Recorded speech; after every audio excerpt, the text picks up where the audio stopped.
Bom, vamos dar continuidade agora, então, ao tópico de ligações iônicas, correto?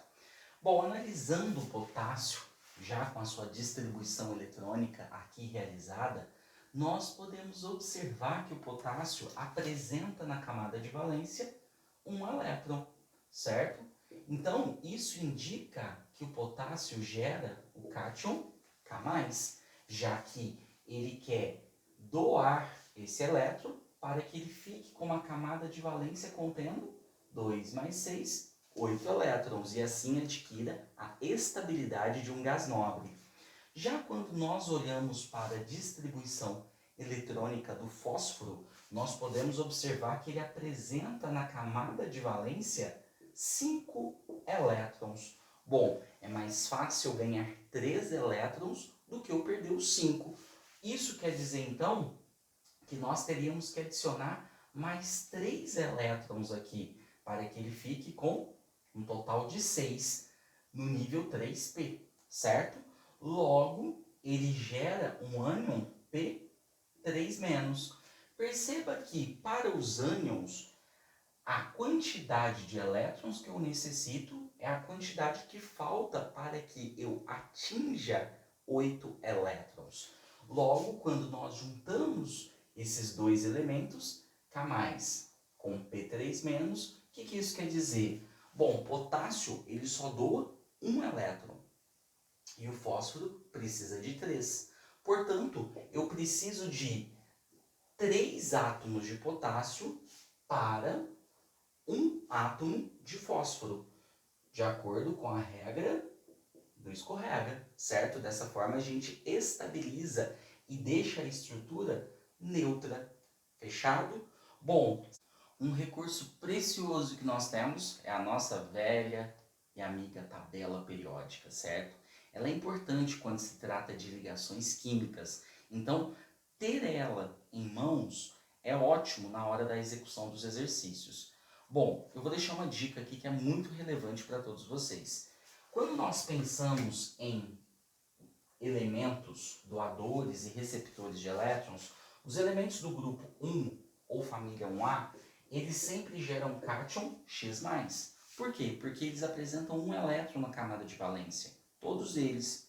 Os elementos do grupo 2 formam cátions X2+. Fechado? Por quê? Porque apresentam 2 elétrons na camada de valência. E os elementos do grupo 13, eles formam cátions do tipo X3+.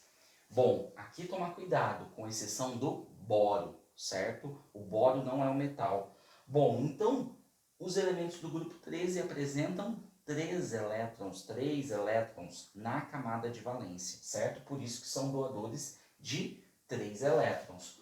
Quando nós pensamos, bom, então isso aqui seria os metais. Quando eu penso nos ametais, é interessante vocês trabalharem com uma lógica da seguinte maneira, ou com a seguinte lógica.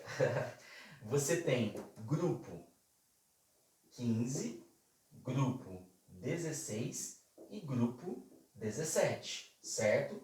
Os ametais representativos, né, que são os elementos representativos, vão gerar o quê? Vão gerar os ânions. Portanto, nós vamos formar Y3-, Y2- e Y-. O que isso significa? Significa que esses elementos do grupo 15 têm 5 elétrons na camada de valência. Para 8 falta quanto? 3. Por isso que eles recebem 3.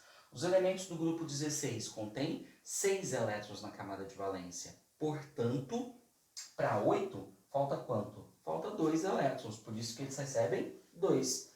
E os elementos do grupo 17 têm 7 elétrons na camada de valência. Portanto, precisam de 1 elétron. Bom, sabendo disso, eu vou pensar o seguinte. Alumínio. Qual que é a posição do alumínio na tabela periódica? Eu abro a minha tabela, faço minha consulta. Grupo 13. Boa. Então, quer dizer que ele forma um cátion do tipo 3+.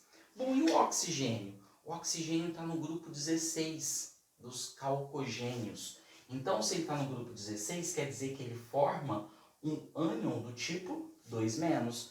A junção desses dois elementos gera quem? Al2O3, regra do escorrega. Isso quer dizer que eu preciso de 2 alumínios para se juntar com o oxigênio. E no caso do oxigênio, eu vou precisar de 3 oxigênios, certo? Basta a gente fazer uma continha lógica. 2 vezes 3 mais 6. 3 vezes 2 menos 6, certo? Então, mais 6 com menos 6 deu 0 e eu tenho um composto com carga neutra. Eu neutralizei as cargas. Fechado? Então, essa dica aqui, ó, ela é bem relevante. Agora, para a gente finalizar essa aula, eu gostaria de propor a seguinte questão. Se eu te der o seguinte composto, MgBr2, e eu pergunto para você, qual que é a carga do magnésio? Bom, basta eu pensar na regra do escorrega ao contrário. Quantos bromo eu tenho? 2. Quantos magnésio eu tenho? 1. Então isso quer dizer que a carga do bromo ela é menos 1. E a carga do magnésio ela é 2 mais. Fechado? Bom, então até a próxima com características dos compostos iônicos.